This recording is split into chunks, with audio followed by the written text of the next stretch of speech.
Now, I usually see two types of players that hit pitch shots. Number one is what I call the yipper. And this one fears so badly they're going to hit the ground that they kind of yip. All of a sudden you get the chicken wing. There's a lot of stuff happening down here at the bottom. You don't want that to be you. Now, to fix that, a lot of players will go what I call the dragger, which means that they're going to kind of do more of a putting type motion and try to just drag everything through to the target like that. And you don't want to do that one either. So first, let me go over what's going on with those and then give you the right way to do it, which is the absolute easiest way to hit pitch shots. It's actually the natural way that you probably would already do it if you hadn't gotten all kinds of instruction that screwed you up, basically. So let's go ahead and go over the yipper. Well, what's going on here? You've been told to play the ball in the back of your stance, and that's what I would do too. So if I have my feet close together like this, I almost don't even want a whole club head width between my heels. They're almost touching there. The ball is technically on my back foot. It's also on my front heel, and it's also kind of in the center of my body here. So it's not way back in my stance because my feet are so close together.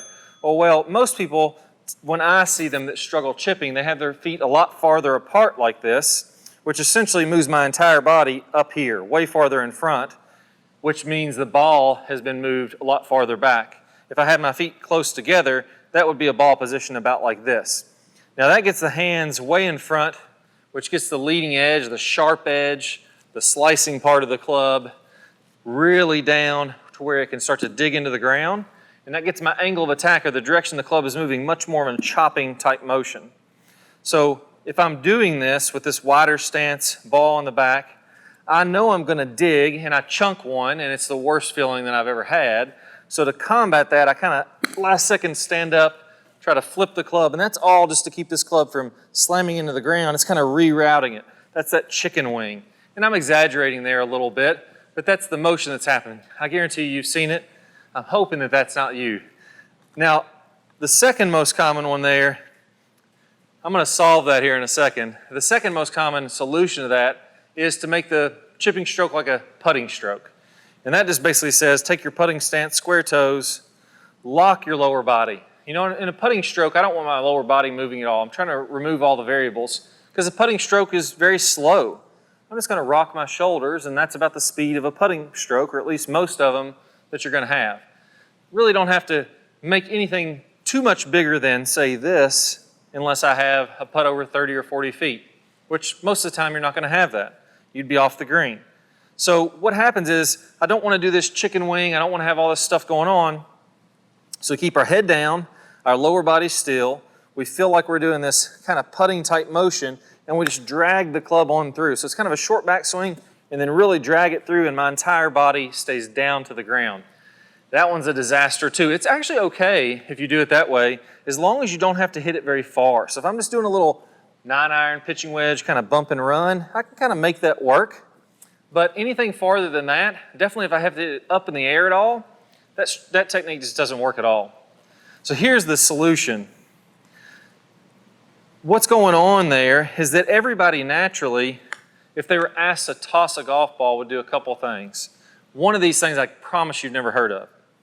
When you toss a golf ball, if I was just going to grab a golf ball in my hand, toss it toward the target like that, I would naturally let my body pivot. And if you look at all great chippers and pitchers, unless they're just hitting a little tiny bump and run, like I said, you could use that putting stroke then. But if it gets any farther than, say, a 15-foot chip or pitch, you're going to have to rotate the body. Look at my belt buckle. It starts to move toward the target. Look at my chest starts to open up. And that's the way that everybody would basically toss a ball toward the target. That's the natural motion. I wouldn't pick this golf ball up, lock everything down, lock my head down, and toss it like that. That wouldn't make any sense. I also wouldn't open up my body and stay down like this, so keep my head down. Here's the secret. It's so counterintuitive, but it really works like a charm. You see, what's happening when you pitch is your club is doing this. And what I mean by that is you have some lag, and what keeps this club from digging into the ground or having to kind of jump up at the last second is the butt end of the club is actually going to work up. So if you look at my hand, look at the height of my hand here. The butt end of this club is going to work up as the club works down, and it has what I call impact glide. So if I exaggerate that a little bit, let's imagine I had the club head on the ground and my hands were here, about knee height. As the butt end of the club works up, I could keep this club on the ground all the way until here. So my hands have raised up 5-6 inches, but the club stayed the exact same level. Now, if you could do that in a golf swing, which that's really exaggerated, I wouldn't recommend doing that. But your club, you could never chunk or thin one. You could put the ball way back here or way up here, and because the club is moving so level with the turf, you'd hit all of them clean. Now, it's not quite that good, it's not quite that foolproof, but here's what we want to do. It's very, very simple. You'll notice when I did that first tossing motion, I said if you went ahead and pivoted, watch my head on this one. I'm starting with it down, but as I pivot, look how my head actually comes up as it turns. So if you put a line on the top of my head there, or imagine a line here, I'm actually breaking through that line as I toss. That's doing the same thing if I grab this club. As my upper body raises up, listen to the sound of my club hitting the turf. You can probably barely even hear it. It's just barely bruising it. It's just barely brushing it. So when I make this little pitch shot, feet close together, ball off my back foot, knees, hips, and body are going to rotate, and my head is going to go ahead and raise up so that I can get that impact glide or that flat spot. That club's going to be on the ground for as long as possible, which is going to get me to hit it really nice and clean. So go ahead, as you rotate, let your head lift up, and it's that simple. I mean, if you got a tight lie, it's foolproof. Really, really easy. Now, what if you get a little farther away? If you start hitting these little pitch shots really nice and clean, you're going to want to hit it close to the hole when you're 20, 30, 40 yards away, 50 yards away.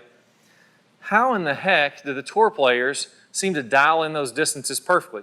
Well, it's what I call the clock system, or what you've heard is called the clock system, and we're going to actually break down how far our arms move, and as we keep the same pace on there, we're going to be able to control those distances. So there's 2 or 3 different swings you can make with each club. I'm going to show you all this here in a second, but that's what's going to allow you to dial it in. Now, you've probably heard about a clock swing before, and you've probably thought, tried it out, maybe it didn't get the best results.